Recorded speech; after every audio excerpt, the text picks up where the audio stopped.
Your Honor. If I'm not mistaken, I think our district attorney has something on his mind. Your Honor, may I have a word with my esteemed colleague?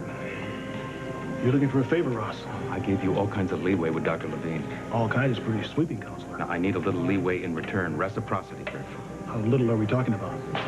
Look, a woman's name has been slandered. She wants to defend herself. Doesn't she deserve a fair hearing?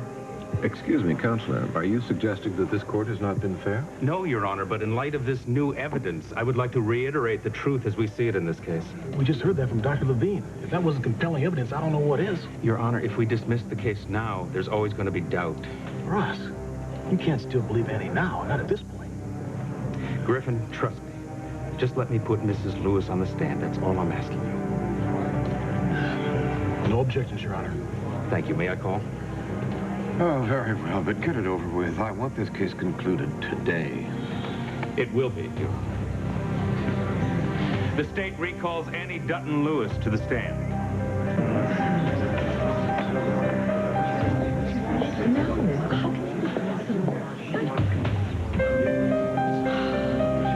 Yeah, I know that. Mrs. Lewis, did you hear and understand Dr. Levine's testimony? Yes, I did. And did you go to see Dr. Levine because of a medical problem? Yes, I did. That's correct. What was the nature of that problem? Well, I was spotting. It wasn't a lot, and although I know that spotting is relatively a common occurrence in pregnancies, I just decided to go to a doctor anyway. In other words, you did what any concerned pregnant woman would do. That's right. I was concerned. Thank you. Now, Mrs. Lewis, about the baby. See, I can explain that. Well, please do. When Dr. Levine was examining me, I was upset. I was a wreck, a total wreck. I was crying. You were upset because you were spotting? See, you have to understand.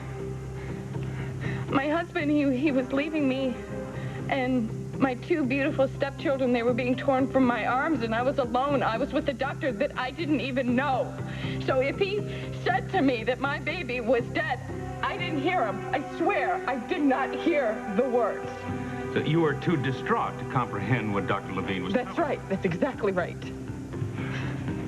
I'm sorry that I made this mess. I truly am sorry, but nothing compares to the pain I felt when I lost this baby. This baby was a product of my marriage to Josh, no matter what Fran Richkin says.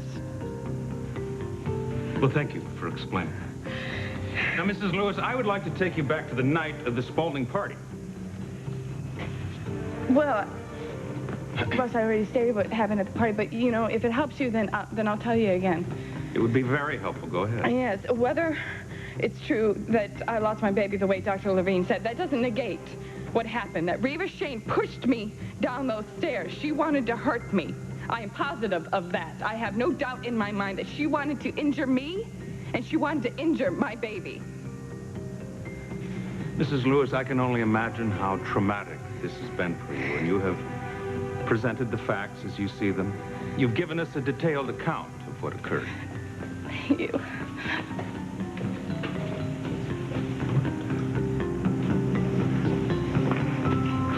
Well, I'm sorry. Should I go back to my seat now? Mr. Murdoch? No, Mrs. Lewis. I have one last question for you.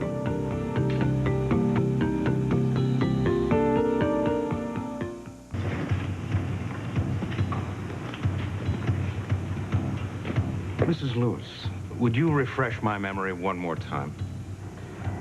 What was the date on which you lost the baby?